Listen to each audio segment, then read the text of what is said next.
મિત્રો,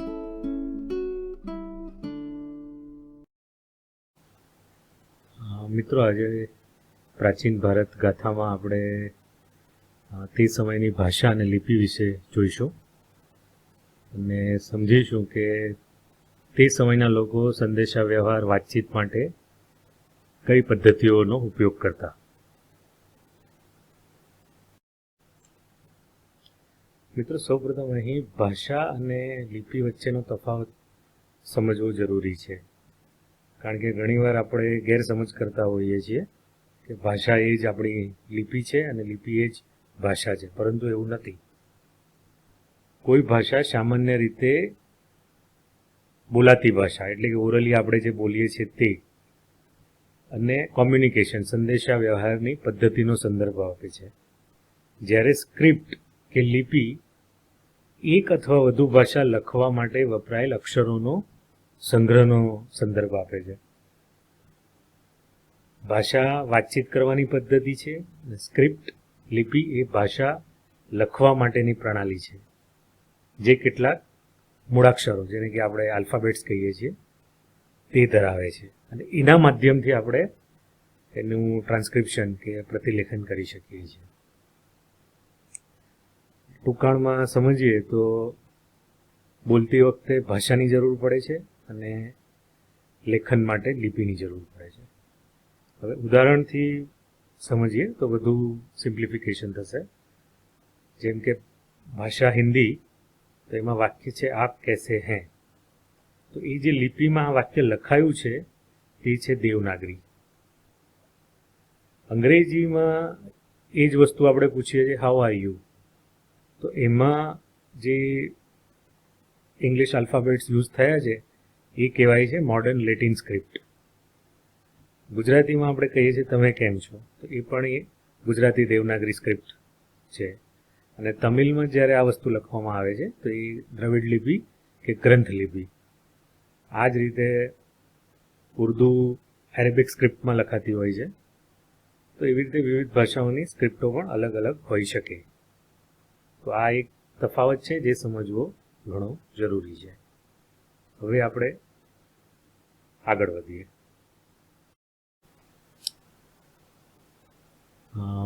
ભાષા અને લિપિ પ્રાચીન ભારત. પ્રાચીન ભારતની જ્યારે પણ વાત થાય ત્યારે સિંધુ ખીણ સંસ્કૃતિનો ઉલ્લેખ આવે છે. આ એ સંસ્કૃતિ છે જે આર્યોના આગમન પહેલા ભારતમાં વસી ચૂકી હતી અને ઘણી વિકસિત હતી એ સમયના સંદર્ભ પ્રમાણે. કેટલાક ઇતિહાસકારોના મતે 5000 વર્ષ કે તે પહેલા, અને કેટલાક ઇતિહાસકારો એને 8000 વર્ષ પહેલાનું પણ માને છે. તો એ સંસ્કૃતિ સિંધુ ખીણ સંસ્કૃતિ, અને એમાં આપણે હવે જોઈશું કે એ વખતે કઈ ભાષા અને લિપિઓ યુઝ થતી. હા મિત્રો, મેપમાં તમે જોઈ શકો છો ગુજરાત, હરિયાણા, પંજાબ, લગભગ હાલનું સમગ્ર પાકિસ્તાન વગેરે વિસ્તારોમાં સિંધુ ખીણ સંસ્કૃતિ વિકસિત થઈ હતી.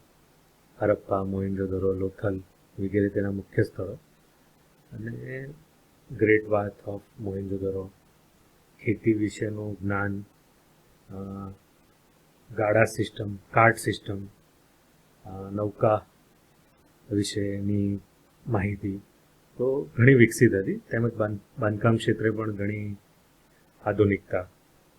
તો એવી સંસ્કૃતિ હતી આ. અને એમાં પ્રશ્ન એ જ થાય આપણને કે તેઓ આટલા વર્ષો પહેલાં કઈ ભાષા વાપરતા હશે. તો એમાં પુરાતત્વવિદોને કેટલાક શિલાલેખો મળી આવે છે, જેને પેટ્રોગ્લિફ પણ કહેવાય છે, અને જે લેખન કળાના ભારતના પ્રથમ પુરાવા માનવામાં આવે છે. અને આ ગ્રાફમાં તમે જોઈ શકશો કે વિવિધ ચિહ્નો જે કંઈક કહી રહ્યા છે, અને પરંતુ આ ચિહ્નો ઘણા ટૂંકા હતા અને એને લીધે પુરાતત્વવિદોને એને ડીકોડ કરવામાં ઘણી મુશ્કેલી થઈ રહી છે. તેના લીધે મોટા ભાગના હજી સુધી ઉકેલી શકાયા નથી કે સમજી શકાયા નથી. અને લિપિમાં સમય જતાં કોઈ મોટો ફેરફાર દેખાયો નથી, પરંતુ સ્થળ પ્રમાણે, એટલે કે હરપ્પામાં, મોહેંજો-દરો, અન્ય કોઈ સ્થળ, તેમાં કેટલીક લિપિ રચનામાં ભિન્નતા જોવા મળે છે. તો આ સિંધુ ખીણ સંસ્કૃતિનો લેખન ઇતિહાસ. હવે ત્યાંથી આપણે આગળ વધીએ. હા મિત્રો, આપણે 5000 વર્ષ પહેલાંની ઇન્ડસ વેલી સિવિલાઇઝેશન જોયું. હવે ત્યારબાદ આપણે આર્યોના આગમન અને વૈદિક કાળ તરફ જઈએ. તો આ 3000 થી 1500 વર્ષ ઈસવીસન પૂર્વે ત્યારનો સમય.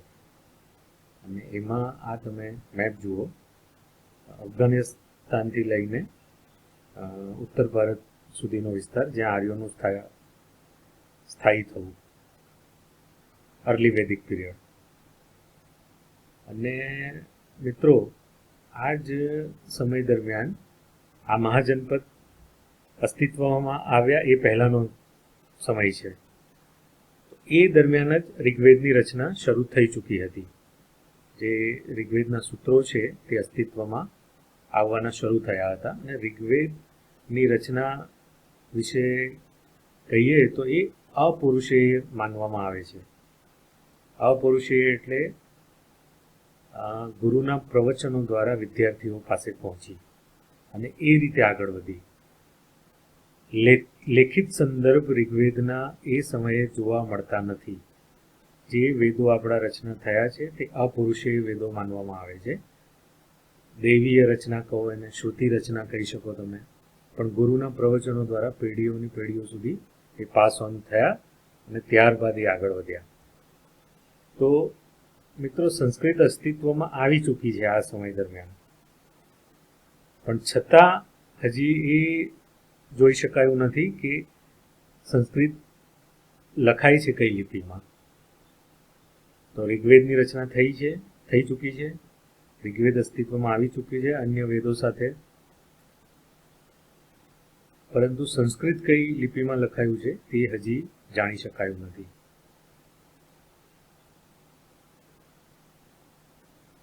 તો સંસ્કૃત ભાષા વિશે કહીએ તો એ શબ્દનો સરળ અર્થ થાય શુદ્ધ, શિષ્ટ, પૂર્ણ, વિવેકી વગેરે. અને સમય જતાં પૂર્ણતાની ઉચ્ચતમ સ્થિતિ અને શુદ્ધિ સુધી પહોંચેલી ભાષા, અને તેને લીધે સંસ્કૃતને ભારતીય સમાજમાં ખૂબ જ સન્માન પ્રાપ્ત છે.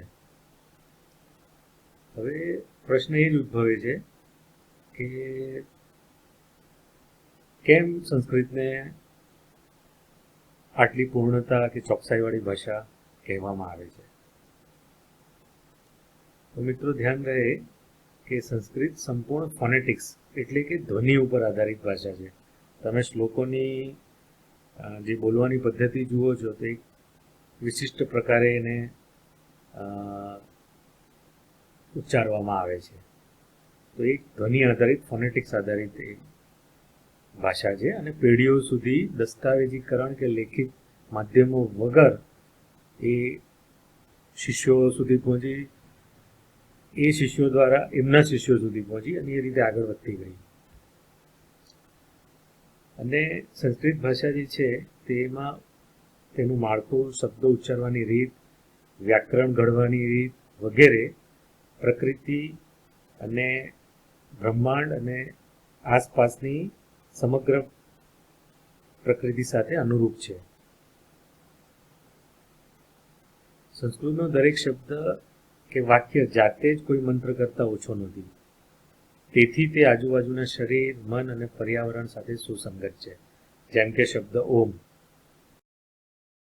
હા મિત્રો, આર્યોનું આગમન, વૈદિક કાળ, ઋગ્વેદની રચના સંસ્કૃતમાં, સંસ્કૃત ભાષાનું લેખિતમાં ન હોવું, અને ત્યારબાદ 2500 વર્ષ પહેલાં ઈસવીસન પૂર્વે 558 ભગવાન બુદ્ધ અને ભગવાન મહાવીરનો સમય, જે મહાજનપદોનો બી સમય કહી શકાય. અને તેમાં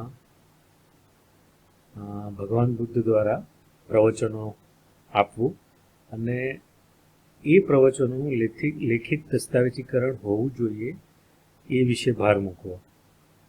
અને એના માટે જન સમુદાયની ભાષા કે જે પ્રાકૃત અને પાલી હતી તેમાં એ ધર્મગ્રંથો હોવા જોઈએ એ વિષય ઉપર ભાર. સંસ્કૃત એ વખતે જન સમુદાયની ભાષા નહોતી.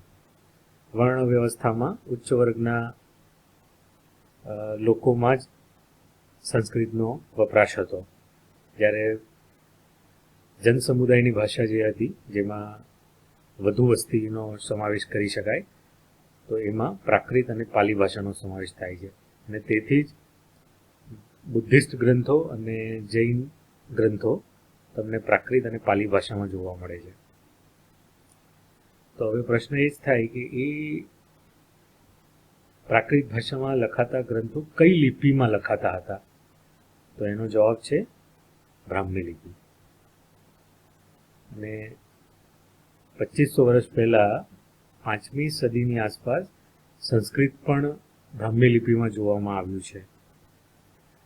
અને બ્રાહ્મી લિપિની મર્યાદા હોવા છતાં તેનો ઉપયોગ મૂળભૂત સંદેશા વ્યવહાર હેતુઓ, બેઝિક કોમ્યુનિકેશન જેને કહી શકાય, એ માટે કરવામાં આવતો. જેમ કે માહિતી પાસ ઓન કરવી, પહોંચાડવી, અથવા વંશ માટેની માહિતી સંરક્ષિત રાખવી, જેને આપણે કહી શકીએ કે આવનારા સમય માટે જેને મદદરૂપ થઈ શકે તેવું સંરક્ષિત કરવું, ડોક્યુમેન્ટેશન. હવે પાલી ભાષાના આલ્ફાબેટ જોઈશું આપણે. તો જુઓ, અહીંયા અનો ઉચ્ચાર આ રીતે લખવામાં આવતો, ઈને આ રીતે લખવામાં આવતું, ક માટે આ રીતનું ચિહ્ન વપરાતું.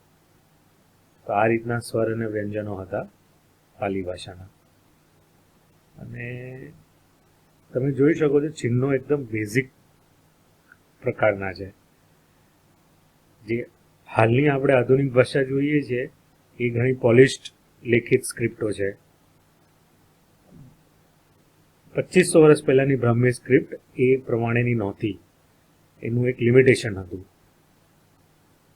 હવે જુઓ, નંબર્સ પણ આ રીતે લખવામાં આવતા. તો ભગવાન બુદ્ધના સમયમાં જે દસ્તાવેજીકરણ ગ્રંથોનું હોવું જોઈએ એ વિશેનો વિચાર ફેલાયો.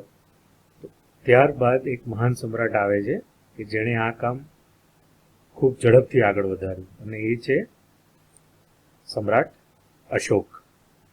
તો હવે આપણે સમ્રાટ અશોક વિશે જોઈએ. હા મિત્રો, તો બ્રાહ્મી લિપિ બાદ સમ્રાટ અશોક 2200 વર્ષ પહેલાનો સમય, ઈસવીસન પૂર્વે 269 થી 233. હવે એમાં મિત્રો જુઓ, જે મુખ્ય શિલાલેખ છે ભારતમાં બિહાર ખાતે, જેને આપણે અશોક સ્તંભ કહીએ છીએ, તો એમાં જે વિવરણ આપ્યું છે એ પ્રાકૃત ભાષામાં છે અને લેખન જે થયું છે એ બ્રાહ્મી લિપિમાં થયું છે. સ્ક્રિપ્ટ જે યુઝ થઈ છે બ્રાહ્મી સ્ક્રિપ્ટ છે, ભાષા પ્રાકૃત છે.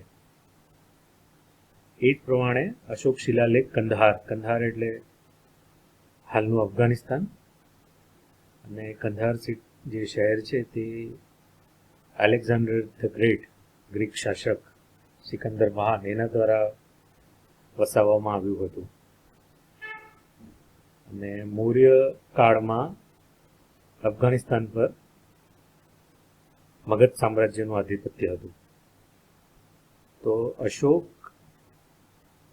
કંદહારમાં પણ એક શિલાલેખનું રચના કરે છે, અને એમાં એ ગ્રીક અને અરમાઇક ભાષા તેમજ લિપિનો ઉપયોગ કરે છે. તે જ રીતે નવી દિલ્હી ખાતે ટોપરા કલાન સ્તંભ, હવે એમાં શબ્દ ડી જેવો તમને વંચાશે ઇંગ્લિશનો, પણ આ પ્રાકૃત ભાષામાં લખેલો શબ્દ છે. ત્યારબાદ ડોટ અને આ એક ચિહ્ન છે. તો આ બુદ્ધ ભાષાનો શબ્દ છે ધમ્મ. ધમ્મને પ્રાકૃતમાં આ રીતે લખવામાં આવે છે. તો આ એક અશોકનું નાનું રોક એડિક્ટ દિલ્હી ખાતેનું. હવે આ નકશો જુઓ મિત્રો. તો અશોકના જે મુખ્ય શિલાલેખો છે એ આ વિવિધ શહેરોમાં એ વખતે પથરાયેલા હતા. હાલમાં પણ ગિરનારમાં પણ તમે જોયું હશે. અને તે સાથે નાના માઇનોર રોક એડિક્ટ્સની પણ વાતો કરીએ તો સંખ્યા ઘણી વધારે થશે, પણ આ મેપમાં મુખ્ય શિલાલેખોનો ઉલ્લેખ છે. જુઓ કંધાર પાકિસ્તાનમાં,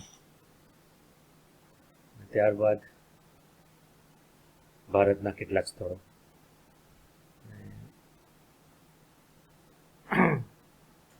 અશોક મલ્ટીલિંગ્વિસ્ટિક રૂલર હતા એવું જણાય છે. ભાષાના બાદમાં તેઓ માનતા નહોતા. વધુમાં વધુ ભાષામાં જ્ઞાન પ્રસરવું જોઈએ એ વિશેના વિચારો ધરાવતા. તો અહીં જુઓ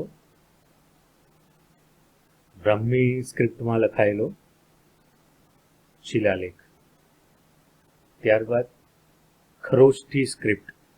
પાકિસ્તાનમાં જે પણ શિલાલેખો મળી આવે છે પ્રાચીન ભારતના, એમાં જે સ્ક્રિપ્ટ યુઝ થઈ છે એ ખરોષ્ઠી સ્ક્રિપ્ટ છે, જે ઈરાન અને પાકિસ્તાન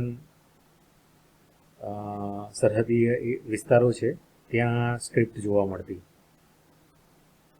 તો અશોક દ્વારા પણ આ સ્ક્રિપ્ટનો પણ યુઝ થતો. ત્યારબાદ ગ્રીક લિપિ. તો એ ગ્રીક સ્ક્રિપ્ટ જે છે તો ભાષા પણ ગ્રીક અને સ્ક્રિપ્ટ પણ ગ્રીક. તો એ પણ અશોક દ્વારા ઉપયોગમાં લેવામાં આવતી. ત્યારબાદ અર્માઇક સ્ક્રિપ્ટ. અને અર્માઇક સ્ક્રિપ્ટનો પણ ઉલ્લેખ શિલાલેખમાં. તો આ રીતે અશોક વિવિધ ભાષાઓમાં શિલાલેખોની રચના કરાવતા.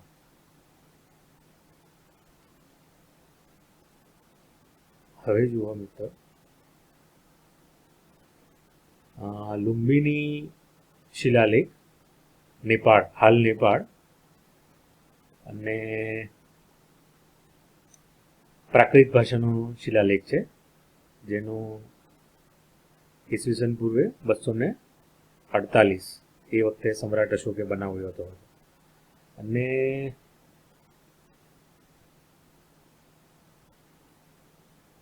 પ્રાકૃત ભાષામાં તેનો ઉચ્ચાર કઈ રીતે થાય છે એ તમે આ ઇમેજમાં જોઈ શકશો. અને હવે આ શિલાલેખનું ભાષાંતર શું છે તે હું તમને જણાવીશ, જે રસપ્રદ છે ઘણું. હવે અશોક આ શિલાલેખમાં પોતાના માટે શબ્દ વાપરે છે જે નામથી એ પ્રચલિત હતા ભારતમાં, અને એ નામ છે દેવનામ પ્રિય પ્રિયદર્શિન. આ અશોકનું એક પ્રચલિત નામ હતું અને શિલાલેખ પર એ નામ દ્વારા જ પોતાનો ઉલ્લેખ કરે છે. તો શિલાલેખના ભાષાંતર પ્રમાણે છે: જ્યારે રાજા દેવનામ પ્રિય પ્રિયદર્શિનના શાસનના 20 વર્ષ પૂર્ણ થયા, એટલે કે 21મા વર્ષે, 20 વર્ષ પૂરા થઈ ગયા છે અને 21મા વર્ષે ત્યારે તેમણે જાતે આવીને લુંબિની ખાતે પૂજા કરી. હવે લુંબિની ભગવાન બુદ્ધનું જન્મ સ્થળ છે. તો ત્યાં 21મા વર્ષે શાસનના સમ્રાટ અશોક જાતે જાય છે પૂજા કરવા. અને એમાં આગળ છે, કારણ કે અહીં બુદ્ધ શાક્ય મુનિનો જન્મ થયો હતો. બુદ્ધને શાક્ય મુનિ તરીકે પણ ઓળખવામાં આવતા. અને તેમણે ઘોડા વડે પથ્થરનો આધાર સ્તંભ ઊભો કર્યો. જે આ શિલાલેખ હાલ છે એ આધાર સ્તંભ ઊભો કર્યો. એ એ બતાવવા માટે કે અહીં બ્લેસ્ડ પર્સન, આશીર્વાદ પ્રાપ્ત માણસ એટલે કે ભગવાન બુદ્ધ નો જન્મ થયો છે અને પોતાની મુલાકાતના એક ગ્રેટિટ્યુડ દર્શાવવા માટે પ્રજાજનોને લુંબિની ગામનો કર એ લગભગ 8મા ભાગનો કરી દે છે અને લગભગ એમ કરમુક્ત બનાવી દે છે. તો આ એક શિલાલેખ નેપાળના લુંબિની ખાતે જોવા મળે છે સમ્રાટ અશોક દ્વારા. તો અશોકના સમયમાં શિલાલેખો અને અન્ય ધર્મગ્રંથોનું દસ્તાવેજીકરણ ઘણું ઝડપભેર આગળ વધે છે. દેશ વિદેશમાં પણ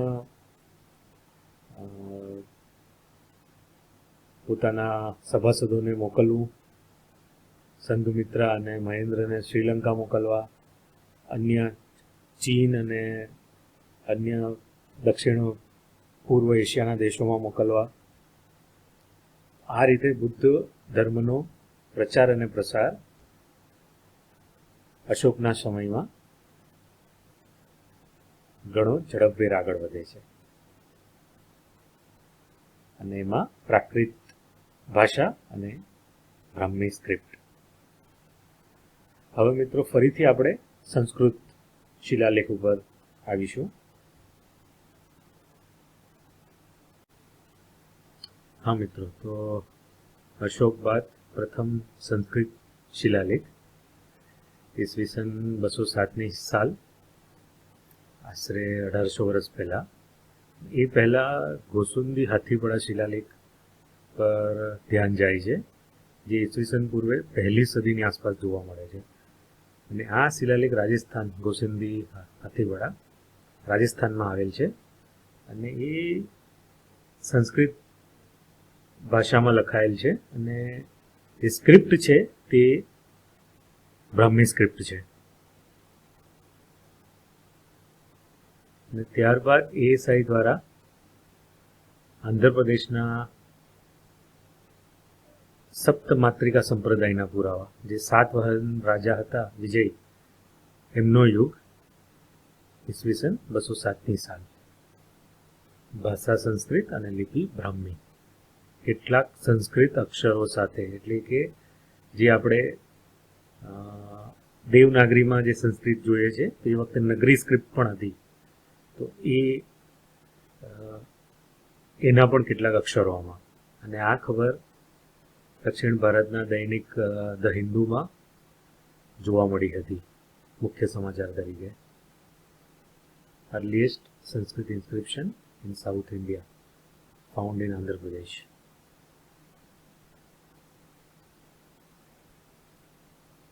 તો હવે બ્રાહ્મી લિપિથી અન્ય ભાષા, ભારતીય ભાષાઓનો ઉદ્ભવ કેવી રીતે થયો તે આપણે જોઈશું. હા મિત્રો, બ્રાહ્મી લિપિથી અન્ય ભારતીય ભાષા લિપિઓનો ઉદ્ભવ.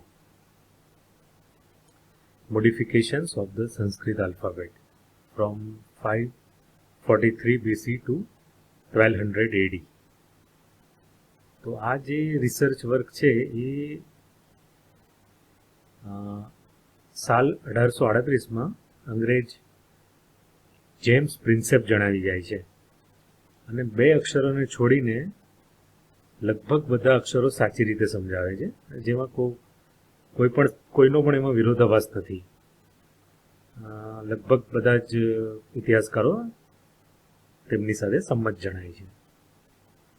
હવે તમે અહીં સિરિયલ નંબર 9 ઉપર જુઓ, મોડર્ન દેવનાગરી, જે હાલમાં આપણે લખીએ છીએ તે આધુનિક દેવનાગરી સ્ક્રિપ્ટ લિપિ.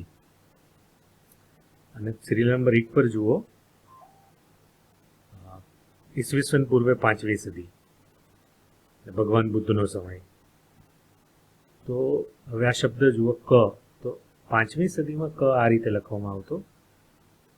ત્યારબાદ આગળ જતા કંઈક આવો થયો. ઈસવીસન પૂર્વે 3જી સદીમાં કંઈક આવો થયો અને ઈસુના જન્મ બાદ બીજી સદીમાં કંઈક આવો થયો. 9મી સદીમાં હમણાં જે આપણે લખીએ છીએ એ રીતનો થયો.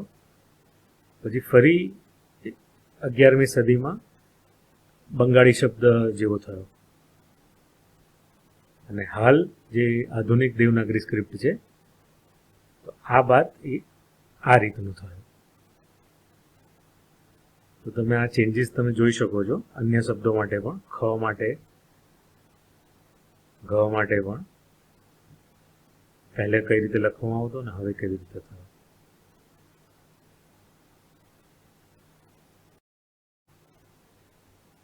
હવે અહીં જુઓ, લેટ બ્રાહ્મીમાં શબ્દ ક મિડલ બ્રાહ્મીમાં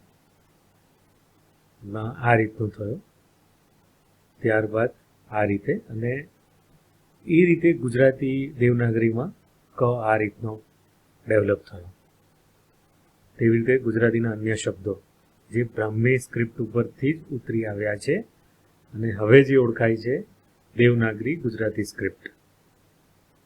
તો મૂળ એનું છે ભારતીય ભાષાઓનું બ્રાહ્મી લિપિ, લગભગ બધી જ. આસામીઝ, બેંગાલી, પંજાબી ગુરુમુખી સ્ક્રિપ્ટમાં છે. તો એ પણ એનો ઉદ્ભવ પણ બ્રાહ્મી સ્ક્રિપ્ટથી છે. ત્યારબાદ ટિબેટન ભાષા,